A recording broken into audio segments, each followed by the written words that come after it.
दोस्तों, हरियाणा में आज कयामत की रात है। कयामत की रात है, या यूं कहिए बस एक ही रात बची है और युद्ध की सारी तैयारियां करनी है, सारी तैयारियां करनी है। लेकिन असली सवाल यह है कि कुरुक्षेत्र के इस युद्ध को आखिर में जीतने कौन जा रहा है, कांग्रेस या बीजेपी? मतलब राहुल गांधी या नरेंद्र मोदी? अब दोस्तों, अलग अलग चैनल अलग अलग असेसमेंट कर रहे हैं। कोई कह रहा है कांग्रेस को इतनी सीटें मिल सकती हैं, बीजेपी को इतनी सीटें मिल सकती, लेकिन जो इनसाइड स्टोरी है, युद्ध के सीधे भीतर से जो स्टोरी है वो ये है कि ये पूरा मुकाबला, ये पूरी जंग 25 सीटों में उलझ गई है। आप कह सकते हैं 90 में से 25 सीट पर बहुत ही कड़ी टक्कर है, कांटे की टक्कर है। कहीं कांग्रेस और बीजेपी का सीधा मुकाबला है, कहीं कांग्रेस और अदर्स का मुकाबला है, कहीं ट्रायंगुलर फाइट है। और फाइनल क्वेश्चन ये है कि ये जो 25 सीटें हैं, ये जो 25 सीटें हैं जो फंसी हुई अब तक, इसमें ये देखना होगा कि कांग्रेस कितनी जीत रही है, कांग्रेस को कितनी लीड मिलती है, बीजेपी इस 25 में से कितनी जीतती है, और इसी 25 के चंक में अदर्स कितने ले जाते हैं, यानी छोटी पार्टियां कितने ले जाती हैं। मान लीजिए कि अगर कांग्रेस इन 25 सीटों में 15 सीटें ले जाती हैं तो फिर कांग्रेस को कोई हरा नहीं सकता 8 अक्टूबर को। यानी आप कह सकते हैं कि अगर ये 14-15 सीटें इस चंक में कांग्रेस ले गई तो कांग्रेस बहुमत के काफी ऊपर जा सकती है। अब दोस्तों, ये जो 25 सीटें हैं जहां पर ये युद्ध, बैटल ऑफ हरियाणा फंसता जा रहा है, इसकी जो इनसाइड स्टोरी है मैं डिटेल में डिस्कस करूंगा एक्सपर्ट के साथ, और हो सकता है तब पूरी पिक्चर क्लियर हो जाए आपको कि 8 अक्टूबर को जब मशीनें खुलेंगी तो कौन कहां खड़ा होगा। लेकिन प्रोग्राम के आखिर में, इस वीडियो के आखिर में, मैं ये भी आज बताने जा रहा हूँ एक्सपर्ट के ज़रिए कि कांग्रेस कितनी सीटें, आज की जो स्थिति है, क़यामत की रात में जो तैयारियाँ चल रही हैं, कांग्रेस कितनी सीटें ला रही है, 90 में से कितनी सीटें मिल रही हैं, क्या प्रचंड बहुमत की तरफ बढ़ रही है, बीजेपी कहाँ पर खड़ी है, कितना जा सकती है आगे, कितना आगे जा सकती है, अमित शाह और मोदी जो आखिरी वक्त पे जो पूरी कोशिश कर रहे हैं, कहाँ तक बीजेपी जा सकती है, और अदर्स की क्या भूमिका होगी। मैं डिटेल में सारा असेसमेंट, सारा आकलन आपके सामने रखने जा रहा हूँ कि पिक्चर एकदम क्लियर हो।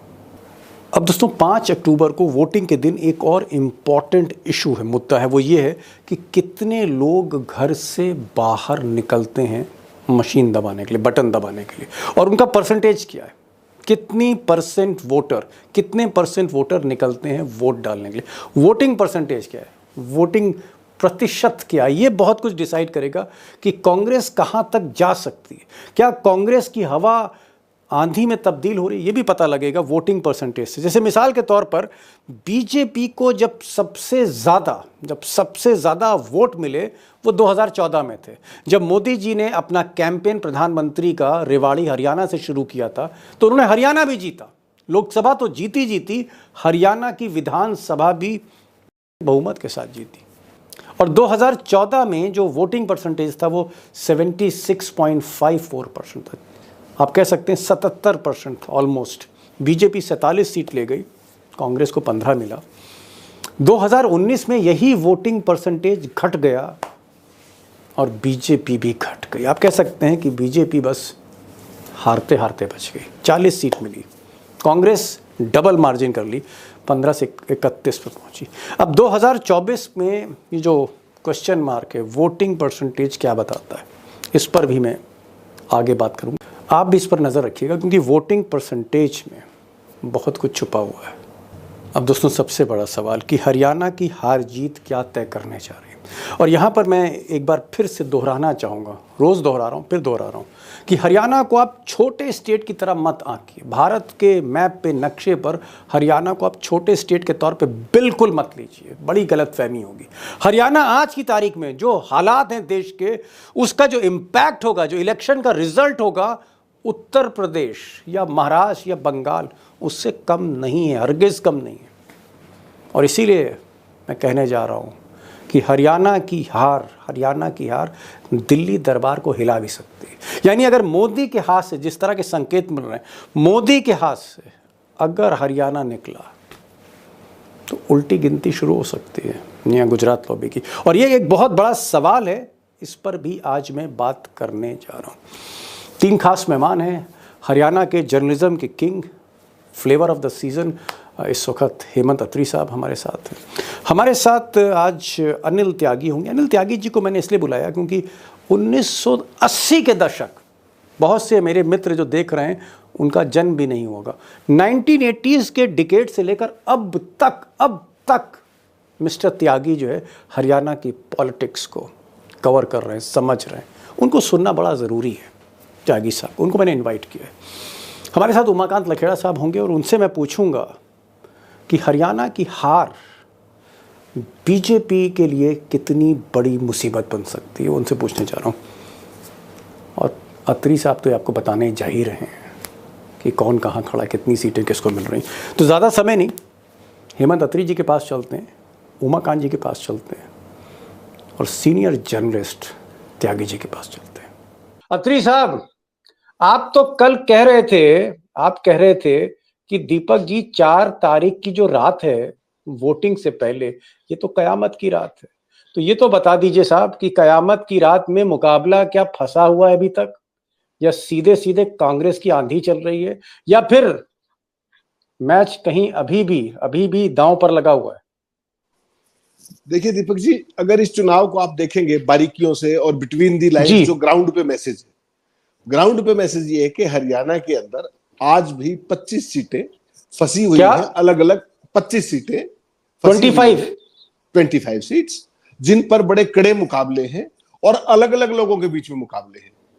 वो नहीं है कि सब जगह एक का दूसरे से मुकाबला, ऐसा नहीं है। कुछ सीटों पर कांग्रेस बीजेपी का मुकाबला है, कुछ सीटों पर कांग्रेस अदर्स का मुकाबला है, कुछ सीटों पर मल्टीपोलर मुकाबले हैं और कुछ सीटों पर इंडिपेंडेंट्स के साथ मुकाबले हैं। तो वो जो 25 सीटें हैं वो निर्णायक है कि किस दिशा में बहुमत जाएगा। एक चीज आप कह सकते हैं कि देखिए, कांग्रेस, पहले दिन से हम सारे साथी बात कर रहे हैं कि कांग्रेस कंफर्टेबल पोजीशन में है, लेकिन वो कंफर्ट जोन क्या होगा वो 25 सीटें तय करेगी।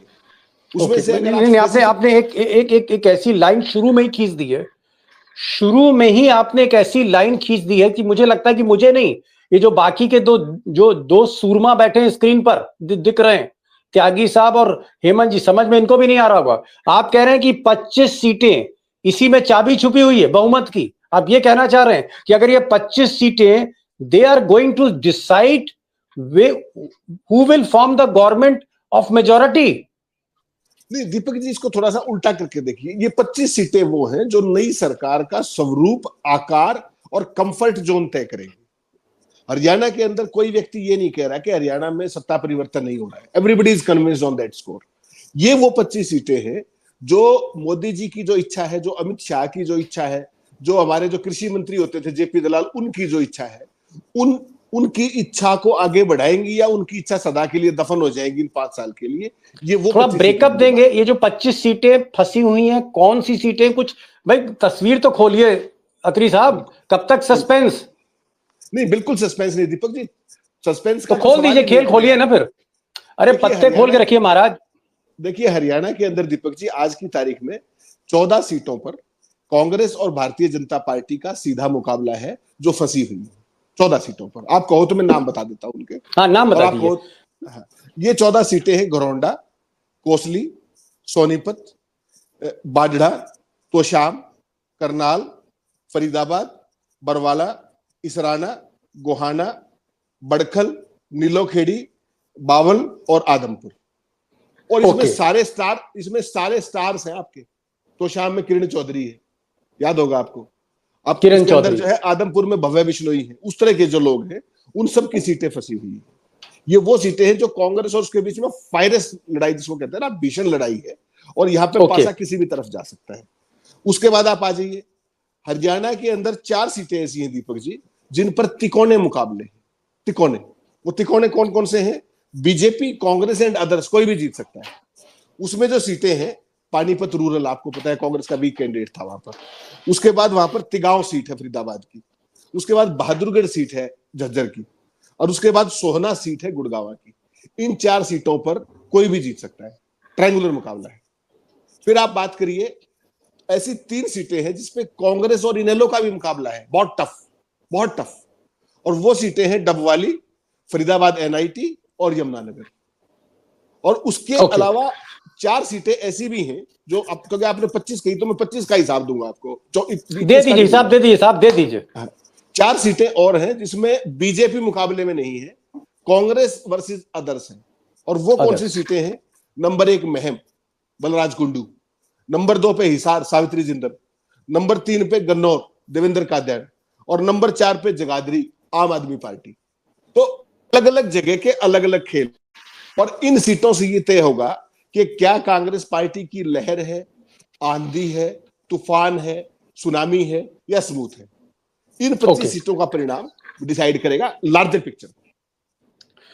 बड़ी बात अत्री साहब ने कही। अत्री साहब ने कहा 25 सीटें बहुत क्रूशल हैं, 25 सीटों पर ये मुकाबला फंसा है, और ये 25 सीटें तय करेगी कि कांग्रेस क्या 50 के ऊपर जा रही है, 55 के ऊपर जा रही है, क्या कांग्रेस एक प्रचंड बहुमत की सरकार बना रही है।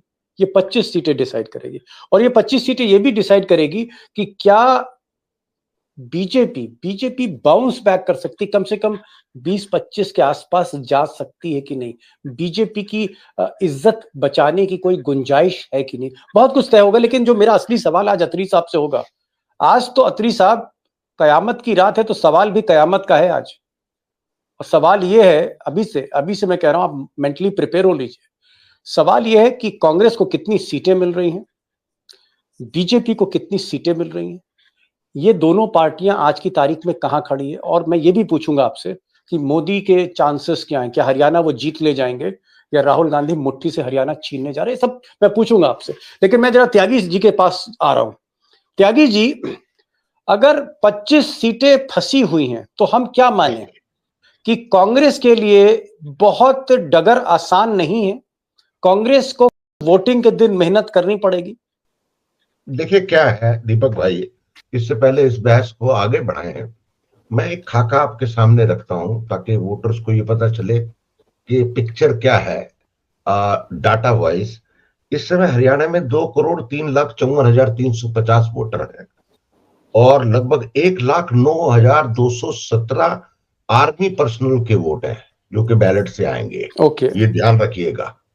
और 1,031 कैंडिडेट हैं जिनमें 930 पुरुष हैं, 101 महिलाएं हैं, और 2014 में 76.5% वोट पड़े थे और 2019 में 68.31% वोट पड़े थे।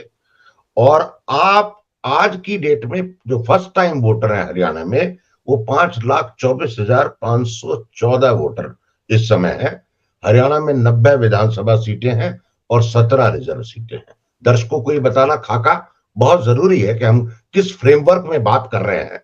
और इस फ्रेमवर्क में अगर बात करें तो जो आपने सवाल उठाया, तो हरियाणा में जो हेमंत अत्री भाई ने कहा कि 25 सीटें पे झगड़ा है, निश्चित रूप से ये फाइट है जो अभी तक खबरें आ रही हैं, लेकिन ये कांग्रेस के 52 के बाद 25 सीटें हैं।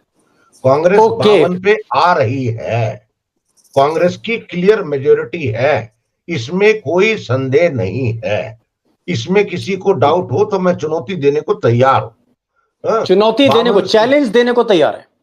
अनिल त्यागी चैलेंज देने को तैयार है। वो अनिल त्यागी जो 1980 के दशक से हरियाणा की रैलियां कवर कर रहे हैं। आप सोचिए दोस्तों, बहुत से ऐसे हमारे दर्शक होंगे जो हमारे अनुज हैं जो पैदा नहीं हुए होंगे जब से वो रिपोर्टिंग कर रहे हैं। उनका ये कहना अनुमान है, असेसमेंट है कि कांग्रेस आज की तारीख में 50+ पर खड़ी हुई है।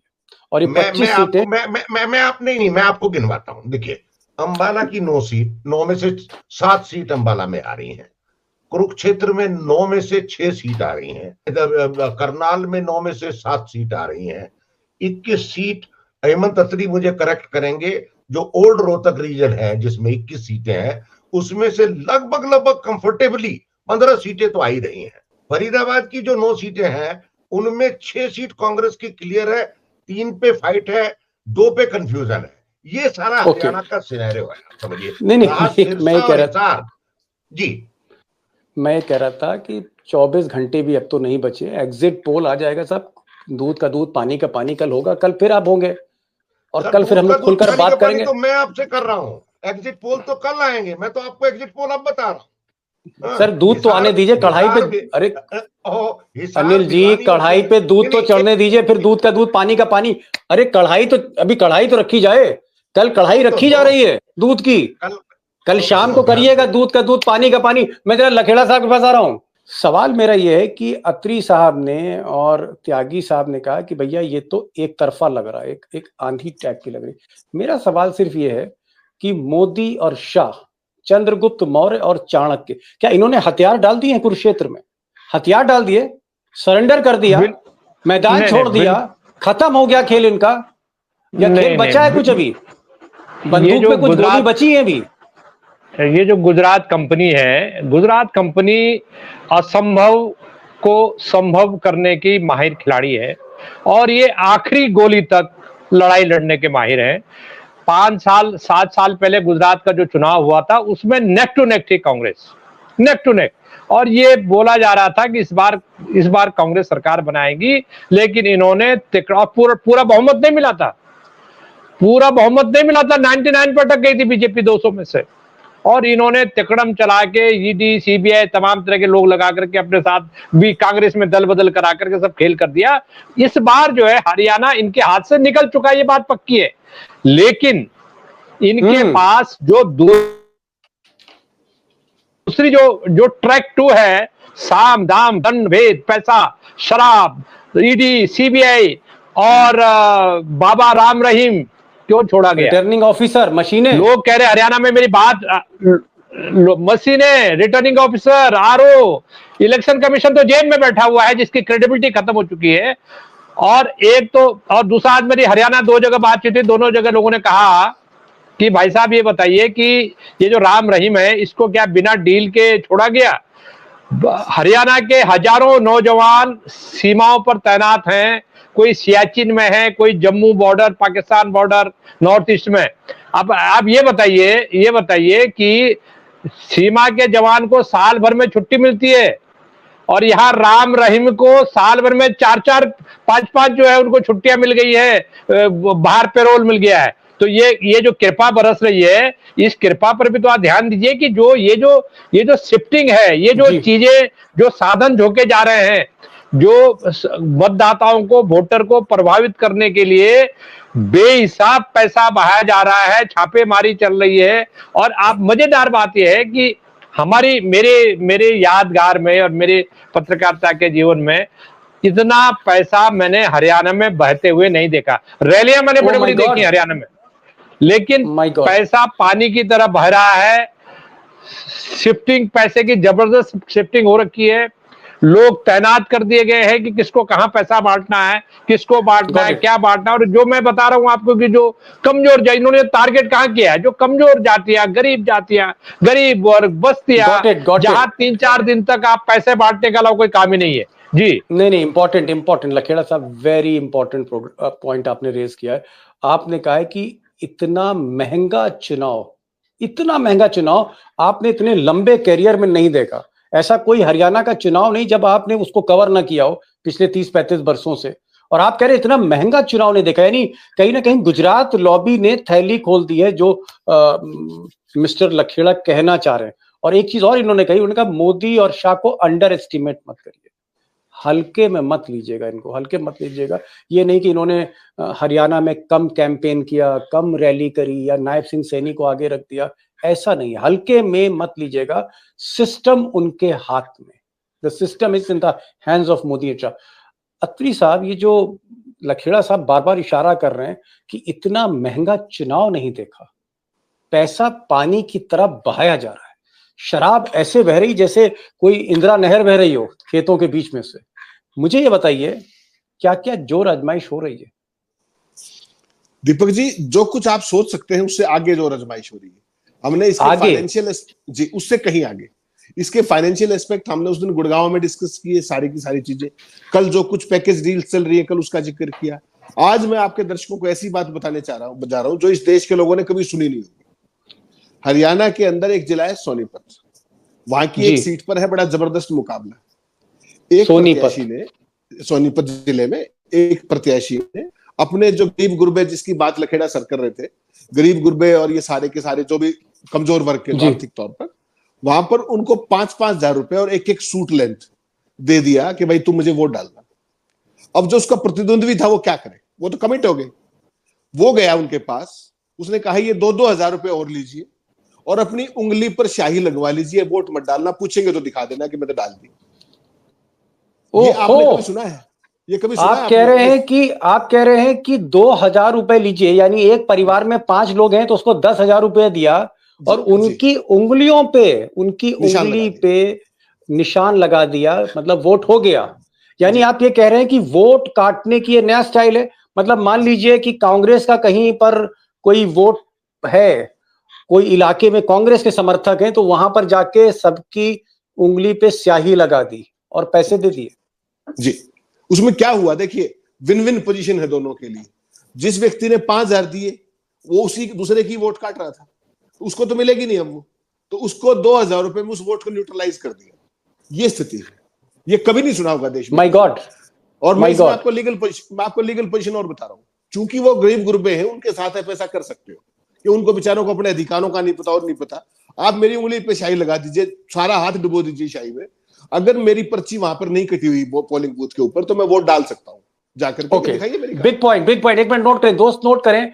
अगर कोई साजिश करके अगर कल पैसा देके उंगली पर काला निशान लगाता है, अत्री साहब कह रहे हैं अगर उसकी पर्ची नहीं कटी है, मशीन का बटन नहीं दबाए, उसका नाम वहां पर है, he can go and cast his vote, वो बटन दबा सकता है, ये कहना चाह रहे हैं आप? एग्जैक्टली। जब मैं वहां जाऊंगा, खुद अपनी आईडी दिखाऊंगा, तभी तो मेरे नाम पे टिक होगा ना, तभी तो वोट डलेगी। जब मेरे घर पे स्याही लगा दी, मैं गया ही नहीं, तो मेरी उसको नाम को टिक कौन करेगा? तो मैं फिर भी जा सकता हूं। लेकिन चूंकि वो गरीब लोग हैं, कमजोर वर्ग हैं, झुग्गी झोंपड़ी वाले लोग हैं, और इसके पीछे शर्म खेल देखिए, शर्म क्या आनी चाहिए लोकतंत्र के अंदर लोगों को वोट डालने से रोकना, एक बात। दूसरी बात सबसे इंपॉर्टेंट, कि इससे पहले जो हरकतें की गई हैं तमाम, उसमें क्या किया गया कि आपने मुझे पैसे दिए और मेरी वोटर आईडी ले ली, कोई भी एक आईडी फैमिली की। मैं समझ गया सारे खेल हो रहे हैं। कल आप बता रहे थे कि स्कूटी दी जा रही है, जिसके पास 90 वोट है उसको स्कूटी दी जा रही है, वॉशिंग मशीन दी जा रही है, आपने कहा रेफ्रिजरेटर दिया जा रहा है, सिलाई मशीन दी जा रही है, आपने ये भी कहा था कि पर्चियों में 5-5 हजार रुपए जा रही है, सब बताया था। मैं दूसरी चीज पूछ रहा हूं, मैं कुछ नाम लेना चाह रहा हूं, मुझे सिर्फ ये बताइए कि ये लोग जीत रहे हैं हार रहे हैं। नंबर 1, जो आदमी अपने को मुख्यमंत्री का दावेदार मान रहा है, अनिल विज अंबाला कैंट से, जीत रहा है हार रहा है? दीपक जी, वो बुरे तरीके से फंसे हुए हैं। अनिल विज फंसे। नायब सिंह सैनी लाडवा से चुनाव लड़ रहे हैं, कांग्रेस इनको फाइट दे रही है। फाइट नहीं दे रही, बुरे फंसे हुए। Vinesh Phogat, champion of champions, Vinesh Phogat का मुकाबला है, कड़ा है, लेकिन वो निकल जाएंगे आखिर में। Shruti Chaudhary, if I am not wrong, Kiran Chaudhary की बेटी, श्रुति चौधरी का अपने भाई के साथ, चचेरे भाई के साथ बहुत टफ कंपटीशन है, और उन दोनों का चुनाव, अनिरुद्ध चौधरी और श्रुति चौधरी का चुनाव, एक तीसरे पे डिपेंड करता है, वो है मिस्टर तंवर। ओके, सीट फंसी हुई है। एलानाबाद से अभय सिंह चौटाला, द चौटालास, अभय सिंह चौटाला। देखिए, कल तक ये लग रहा था कि Abhay Singh Chautala will sail through very smoothly, लेकिन आज जो खबरें आ रही है कि अभय चौटाला के लिए इतना केक वॉक नहीं है, वहां पर मुकाबला है। अरे अत्री साहब, किसी को जिता भी दीजिए, सारी सीटें फंसवा रहे हैं आप तो। चलिए भूपेंद्र सिंह हुड्डा बता दीजिए। It's a foregone conclusion. Tyagi साहब, आप ही बता दीजिए हुड्डा के बारे में, मार्जिन का है और कुछ नहीं। त्यागी साहब, वहां कैंडिडेट ही नहीं है तो चुनाव क्या है? एक तरफा चुनाव है वहां, एक तरफ। वो महिला है, उसको कोई जानता ही नहीं, मंजू हुड्डा है शायद, जो उनके खिलाफ लड़ रही है। अत्री साहब, हाँ, मैं अभी अत्री साहब को बताऊं। त्यागी साहब, एक चीज और बताइए। त्यागी साहब, आपने तो इतना काम किया, इतना काम हरियाणा में आपने किया, ये बताइए, कैप्टन अभिमन्यु सबसे पैसे वाले, हरियाणा में पैसे का और छोर नहीं साहब, और छोर नहीं, असली बादशाह है पैसों का, धन कुबेर के लिए, धन कुबेर कैप्टन अभिमन्यु जीत रहे हैं, हार रहे हैं, आपके पास क्या फीडबैक है मिस्टर त्यागी? टफ, मुश्किल है, फंसे हुए हैं। Mister Atri, he saying tough. बिल्कुल, फुल्ली एग्री। टफ है। मिस्टर उमाकांत, कैप्टन अभिमन्यु के लिए चुनाव टफ? देखिए, बड़े जो करेक्टर हैं बीजेपी के, उसमें कैप्टन अभिमन्यु भी हैं, उसमें बिज भी हैं, उसमें लाडवा से मुख्यमंत्री भी हैं, ये सारे लोग फंसे हुए हैं। और इस सरकार में जो मंत्री हैं उसमें 90% से ऊपर मंत्री, पिछली बार तो 10 हारे थे, इस बार हो सकता है कि सारे के सारे हार जाएं, इंक्लूडिंग मुख्यमंत्री जी। मैं शुभकामना दे दूंगा, लेकिन यह है कि ऐसा ना हो कि मंत्रिमंडल जीरो हो जाए। तो ये जो चीज हो रही है, क्योंकि हरियाणा, एक मिनट, विनोद शर्मा जी की पत्नी और कार्तिक की माँ कालका से शक्ति रानी भी फंसी हुई है। बल्कि मैं एक किस्सा सुना दूं दीपक जी, बड़ा मजेदार है। पुरुष भान एक एमएलए होते थे, माइंड माफिया के किंग थे, कालका से चुनाव लड़े। हरियाणा में ऐसे चुनाव होते हैं। उन्होंने वो सर्किट हाउस में गए और जितने ब्लॉक थे सब प्रधानों को बुलाया, बोले ये जीप है और ये 50,000 रुपए है, जीत जाऊं तो जीप रख लेना और 50,000 रुपए खर्च कर लेना, हार जाऊं तो मेरी जीप वापस कर देना। आपको पता है थंपिंग मेजोरिटी से जीता था वो आदमी। मतलब प्रधानों से कहा कि जीप लो 50,000 रुपए और ये पैसे खर्च करना, जीत जाऊं तो जीप रख लेना, जीप रख लेना। अरे अत्री साहब, अब जरा एक और नाम बता दीजिए, मेरा फेवरेट, जिसका मैं इंतजार कर रहा हूं। हालांकि एंकर को पर्सनल नहीं होना चाहिए, लेकिन थोड़ा सा पर्सनल, मेरी भी प्रेफरेंस है। I am also a human being. Gopal Kanda, mister Kanda, जूते बेचने वाले, चप्पल बेचने वाले, जूते की दुकान, और जूते की दुकान से एयरलाइंस खरीद ली, हवाई जहाज खरीद लिए, कैसीनो चल रहे हैं गोवा में, होटल, प्रॉपर्टी, लैंड बैंक, सब कुछ। गोपाल कांडा को लोग कह रहे थे किंग मेकर है। गोपाल कांडा चाहे तो सरकार गिरा सकता है, गोपाल कांडा चाहे तो सरकार बना सकता है। ये नायडू है, ये नीतीश कुमार है हरियाणा का। जरा बता तो दीजिए गोपाल कांडा का हाल क्या है? 100% हार रहे हैं, 100%। साहब कल आप कह रहे थे कि जो 50 करोड़ खर्च करेगा, जो 25 करोड़ खर्च करेगा, पैसे का बोलबाला चल रहा है। अब आप कह रहे हैं कि गोपाल कांडा ही हार रहा है। उस लाइन को दोबारा सुनिए, उसमें ये कहा कि अगर वो 100 करोड़ खर्च दे तो भी हार रहे। हरियाणा में ऐसे लोग भी। त्यागी जी, गोपाल कांडा 100 करोड़ भी खर्च कर दें तो भी हारेंगे। हालांकि इलेक्शन कमीशन की सीमा 90 लाख है, लेकिन ऑफ द रिकॉर्ड 100 गुना ज्यादा खर्च कर दे तो भी हार रहे। क्या 100 करोड़ खर्च करने के बाद भी हार सकता है कोई आदमी, मिस्टर त्यागी? सिरसा का जो कॉन्स्टिट्यूएंट्स है उसमें अभय चौटाला और कांडा और जो दूसरी ताकतें हैं उनका रोल है। और ये दुर्भाग्य होगा अगर गोपाल कांडा वहां से जीते, क्योंकि सिरसा की बड़ी विगरस प्रॉब्लम्स है। नशा है, घग्गर नदी का पानी कंटामिनेटेड है, पूरे जिले में पानी नहीं है, कपास की इंडस्ट्री शिफ्ट हो गई है, बाबा राम रहीम का आतंक है, प्राइवेट सरकारी स्कूल बंद हो रहे हैं, सरकारी डिस्पेंसरी बंद हो रही हैं। तो ये लिप सर्विस वाले विधायक अगर जनता वहां की नहीं हराएगी तो इसका मतलब मैं ये मान रहा हूं कि जनता मुद्दों के प्रति सिंसियर नहीं है, सिर्फ पैसे और फिल्मी ग्राउंड्स के ऊपर सिंसियर है। हरियाणा में जो चिंतन होना चाहिए सिरसा की कॉन्स्टिट्यूंसी के लिए, और वो कलंक है अगर गोपाल कांडा चुनाव जीतता है। गोपाल कांडा जैसे आदमियों को हराना, सिरसा में हराना सिरसा की जनता का कर्तव्य है, मैं आपको बताऊं। ओके, बड़ी बात त्यागी साहब ने एक लंबी लाइन खींची। दीपक जी एक लाइन में और कहूंगा, वहां की जो मैंने आज बात की, क्योंकि मुझे पता था आप स्पेसिफिक फायर करेंगे।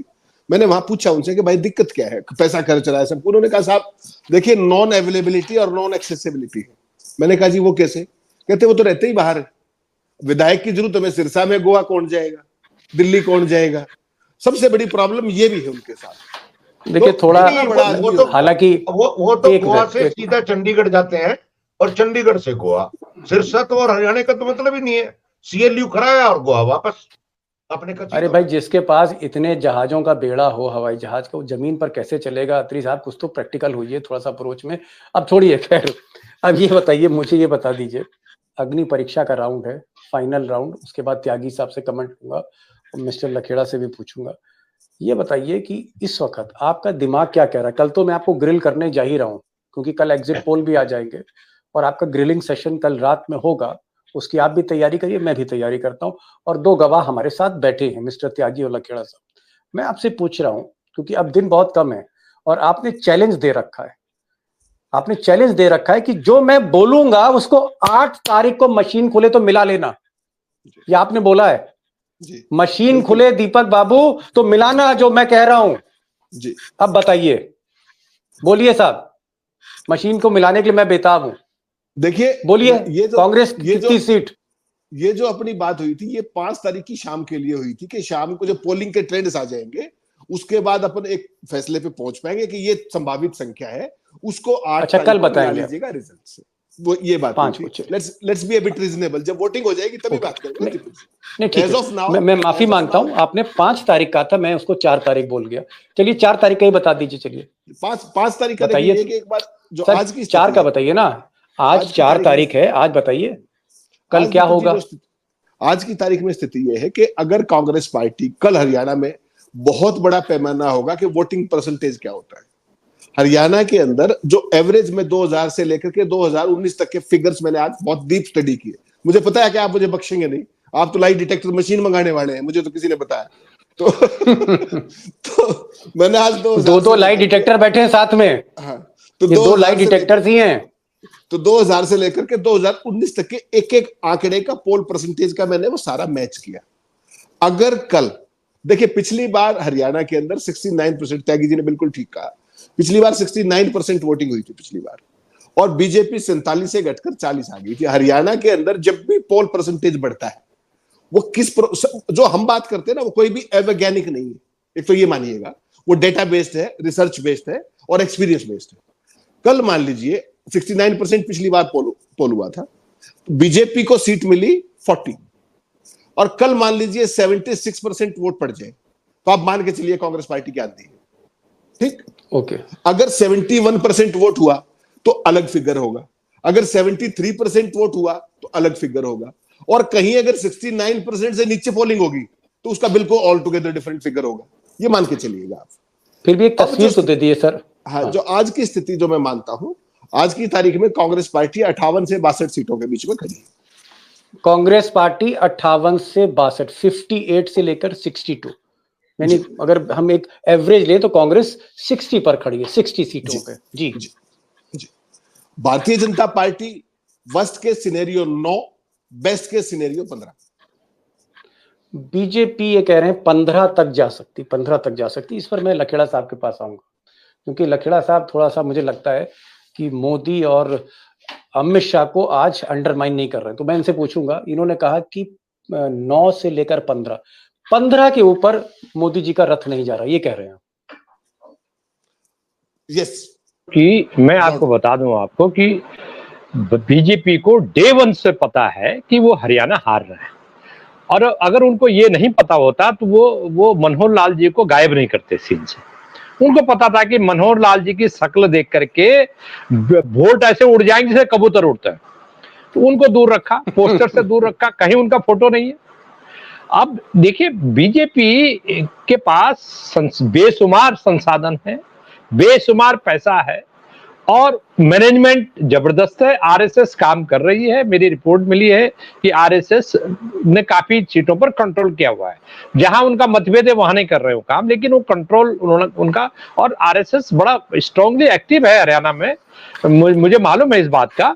लेकिन मैं एक बात बताना चाहता हूं कि जो इलेक्शन कमीशन आज तक, देखिए इतना पैसा बह रहा है पानी की तरह, इलेक्शन कमीशन ने कोई पैसा बरामद नहीं किया। ये देखो ना, बट चौंकाने वाली बात यह है कि इलेक्शन कमीशन को तो प्रोएक्टिव होना चाहिए। अखबारों की रिपोर्ट देख के, टीवी रिपोर्ट लेके के, डिबेट देख करके, सोशल मीडिया देख करके प्रोएक्टिव, और कम से कम 10-20 हजार करोड़ रुपए पकड़ना चाहिए छापेमारी करके। क्योंकि इलेक्शन कमीशन जब चुनाव होता है तो बीजेपी की सरकार थोड़ी होती है, इलेक्शन कमीशन के कंट्रोल में होता है। तो ये बड़ा रहस्य है कि इलेक्शन कमीशन क्योंकि बीजेपी के कंट्रोल में है तो कुछ होगा नहीं, कुछ होगा नहीं। तो यही सब आ रहा है, ये पैसा आ कहां से रहा है। मैं तो ये कह रहा हूं कि ये पैसा आ कहां से रहा है, कौन दे रहा है। जो कांग्रेस सत्ता से बाहर है 10 साल से, उसको तो कोई, उसने तो कोई इंडस्ट्री उसकी चल नहीं रही है। ये पावर को रिटेन करने के लिए खरबों रुपया जो बिछा दिया गया है घर घर में हरियाणा में, ये पैसा आ कहां से रहा है। कोई इस पर कोई प्रकाश डालिए, अगर कोई आपके दर्शक है, श्रोता है, ये आ कहां आ रहा है, क्यों दे रहा है ये पैसा।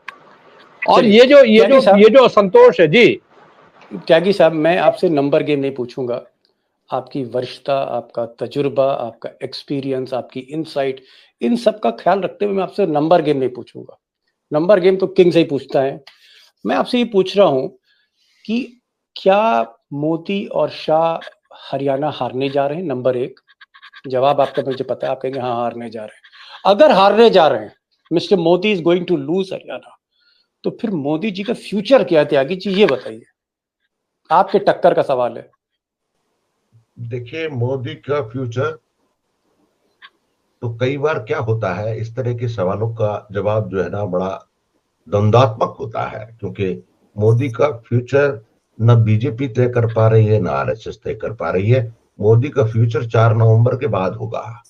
4 नवंबर के बाद पता चलेगा, क्योंकि चीजें जो है ना, इजराइल की लड़ाई है, ईरान का युद्ध है, अरब है, हिंदुस्तान की महाराष्ट्र का राजनीति युद्ध है, है। महाराष्ट्र और झारखंड तो छोटा युद्ध है। लेकिन आप हरियाणा पे आए तो हरियाणा में जो ये हो रहा है, ये क्यों हो रहा है? क्योंकि जो बीजेपी की पिच थी जीटी रोड, वो कांग्रेस ने खोद दी। ना उस पे ओके वोटिंग, हाँ, ना बॉलिंग हो सकती है ना बैटिंग हो सकती है, खुरदरी हो गई। जी। तो ओके, कहां लड़ोगे? आप कहाँ समझ रहे? लड़ेंगे? और गॉट इट। दूसरी बात यह है, मैं आपको आपके प्रोग्राम को सीरियस नोट पे बंद करना चाहिए। हरियाणा के लोगों को सोचना पड़ेगा कि आने वाले 20 सालों में सरकार का जो कल्याणकारी चेहरा है, शोषक चेहरा नहीं, वो बचेगा या नहीं बचेगा। सरकारी ओके, नौकरी मिलेगी नहीं मिलेगी, डिस्पेंसरी मिलेगी नहीं मिलेगी, पानी मिलेगा नहीं मिलेगा, सड़क मिलेगी नहीं मिलेगी, 23 शहरों की जो म्युनिसिपैलिटी, वो सड़ने से बचेगी या नहीं बचेगी। ये सवाल ओके। हरियाणा के सामने है। अगर बिग हरियाणा बिग का very voter very very very 5,000 very रुपए एनलाइट। 5,000 रुपए और 3,000 रुपए के चक्कर में रहेगा, तो ये समझ लीजिए हरियाणा के वासी का जीवन नर्क हो जाएगा, और उस नर्क से कोई मुक्ति नहीं दिला सकता। हाँ, ना हवा मिलेगी बड़ी ना बात त्यागी पानी जी ने कही। मिलेगा। त्यागी जी ने कहा कि वोटिंग से पहले जो लिफाफा पहुंच रहा है जिसमें 3,000 रुपए होते हैं, उस 3,000 रुपए मत जाइए। अपने बच्चे के बारे में सोचिए कि उनको किस तरह का अस्पताल चाहिए 10 साल बाद या 5 साल बाद, किस तरह के स्कूल चाहिए, किस तरह की सड़कें चाहिए, किस तरह का माहौल चाहिए। अत्री साहब, last question to the king. Mister Atri, are you listening? Yes sir. मेरा सवाल आखिरी, और आखिरी इसी पे सवाल पर मैं ये प्रोग्राम भी विराम दे रहा हूं, इसको कल फिर मिलेंगे। मैं ये जानना चाहता हूं कि पैसे की बहुत बात हो गई, इधर से पैसा आ रहा है, उधर से पैसा है, इस जेब में पैसा, लिफाफे में पैसा, शराब की बोतल के अंदर पैसा, पैसा पैसा बहुत हो गया। क्या ये पैसा डिसाइसिव होने जा रहा है, निर्णायक होने जा रहा है? और हम लोगों को पता है कि पैसा कौन झोंक रहा है इस चुनाव में, पता है, सबको पता है, दोस्तों को भी पता है। क्या पैसा निर्णायक होने जा रहा है या जनता बड़ा फैसला लेने जा रही है? पैसे से ऊपर उठकर हरियाणा जो है फैसला लेने जा रहा है। दीपक जी 40 सेकंड दीजिएगा। 40 second, 40 second, 45 seconds. Deepak ji, it will all depend upon the polling percentage. ये इनके लोग तमाम तरह के धंधे करते हैं। आप समझिए, जो लखेड़ा साहब कह रहे हैं उस बात की गंभीरता को देखिए। मैंने एक दिन पहले कहा था, मैं फिर आपको रिमाइंड करा रहा हूं। जो ये पोस्टल बैलेट आ रहे हैं फौजियों के, आपको क्या लगता है इसमें खेल नहीं है? जो पार्टी दीपेंद्र को चुनाव हरा सकती है पोस्टल बैलेट्स के जरिए, बाकी तो बहुत छोटे कैंडिडेट है। उसका खेल सारा पोस्टल बैलेट में ही हुआ था, याद होगा आपको 2019 में। देखिए, साम दाम दंड भेद जो कुछ संभव है धरती पर, उसके लिए कोशिश करेंगे। एक नंबर 2, इनका जो खेल है ना, उसको देखिए दीपक जी क्या है। 2019 के चुनाव में 24 सीटें थी जो 5,000 से नीचे के मार्जिन में थी, और 5 सीटें ऐसी थी जो 1,000 से नीचे के मार्जिन में थी। तो हरियाणा के लोग उन सारी चीजों को नजर में रखे हुए हैं कि इनका हिसाब किताब इफेक्टिवली करना है। अब वो हिसाब किताब उतना इफेक्टिवली हो पाएगा या नहीं हो पाएगा, that will solely dependent upon the polling percentage. That's what I'm saying. got it. दीपक भाई, बड़े शैक्षणिक टाइम बहस हो हो रहा रही है। हरियाणा की जनता चुनाव लड़ रही है, बस किल्ली ठोक देंगे, बस उनको किल्ली मतलब ठोक ही नहीं देंगे, है। किल्ली ठोक देंगे। चलिए, त्यागी साहब ने कहा कि किल्ली ठोक देंगे, और ये इसका मतलब क्या होता है तो बता दीजिए अत्री साहब। हरियाणा के बाहर के लोग किल्ली ठोक दे, क्या मतलब क्या है, बता दीजिए। कफन में कील जिसको बोलते हैं ना, उसको हरियाणवी में किल्ली ठोकना कहते हैं। Okay, last nail in the coffin. Okay okay, the last last लेन, ताबूत पे आखिरी कीरी, ये बोला त्यागी जी ने। बहरहाल आज अत्री साहब ये कह रहे हैं कि 25 सीटों पर मुकाबला फंसा है। त्यागी साहब कह रहे हैं कि हरियाणा इस बार एक नए तरीके का मन बना के आया है। अपने बच्चों के भविष्य के बारे में हरियाणा सोच रहा है, सड़कों के बारे में, अस्पताल के बारे में, जो ड्रग्स है उनके बारे में सोच रहा है, नशे के बारे में सोच रहा है, कैसे इन सब चीज़ों से आगे निकलना है। अपने बच्चों के लिए एक सड़क कैसे बनानी होगी आगे जिस पे बच्चे चलें। तो हरियाणा पैसों के प्रभाव में नहीं आएगा। उधर मिस्टर लखेड़ा ने कहा कि भाई कुछ भी हो दीपक बाबू, अमित शाह और मोदी को अंडरमाइन ना करना, सिस्टम अभी भी उनके हाथ में। बहरहाल देखते हैं क्या होगा। और कल मैं अत्री साहब से मैंने पहले कहा कि अत्री साहब कल तो रूबरू हम लोग होने ही जा रहे हैं। दीपक जी एक छोटी सी स्पष्टीकरण देना चाहूंगा आपके दर्शक साथियों को, कोई कंफ्यूजन ना फैल जाए। इस सारी बहस में एक इंपॉर्टेंट चीज रह गई, माफी चाहूंगा। हमने केवल 25 सीटों का जिक्र किया जो फंसी हुई है, उनको बाकी चीजें भी बताने का हक है, उनका जानने का हक है कि बाकी सीटें कहाँ गई 90 में से। जो अभी अवेलेबल चीजें हैं, फैक्ट्स है, फीडबैक है, सारे साथी सहमत होंगे। 51 सीटों पर कांग्रेस पार्टी को 51 सीटों पर जो बाकी की हैं उनमें क्लियर लीड दिखती है 51 पर। 8 सीटों के ऊपर भारतीय जनता पार्टी को क्लियर लीड लगती है कि वो कंफर्टेबली निकाल सकते हैं इन सीटों को। और 6 सीटें ऐसी हैं जिन पर जो अदर्स हैं, इंडिपेंडेंट्स, इनेलो, अदर्स, आम आदमी पार्टी, उस तरह की सीटें 6 हैं। इस तरीके से ये 51 + 8 59 + 6 65 और वो 25, इस तरीके से ये डेटा 90 पे जाता है। तो दोस्तों देखते हैं, कांग्रेस 51 पे है, 55 पे है, 45 पे है, 60 पे है, 65 पे। कई आज फॉर्मूले हमारे सामने, कई आंकड़े सामने रखे गए। क्योंकि समय इतना कम है इसलिए मैं बहुत उसमें डीप में नहीं जा रहा हूँ, उन गिनतियों में डीप में नहीं जा रहा हूँ, क्योंकि असली गिनती मशीनों की 8 तारीख को खुलेगी और कल एग्जिट पोल आएंगे। एक रफ पिक्चर आपके सामने उभर के आएगी और तब हम फिर मिलेंगे।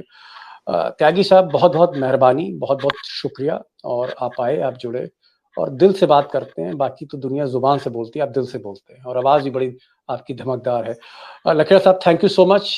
और आपने जो बात कही मैं भी याद रखूंगा। मुझे लगता है भूपेंद्र हुड्डा को भी एक बार सोचना चाहिए आज कयामत की रात कि don't undermine Modi and Shah, they are the man who have got the system. और अत्री साहब आपके बारे में मैं जो कुछ कहूँ वो कम है। जिस तरह से आप बताते हैं ऐसा लगता है जैसे हनुमान चालीसा की तरह पूरे हरियाणा को कंठस्थ कर लिया आपने, एक एक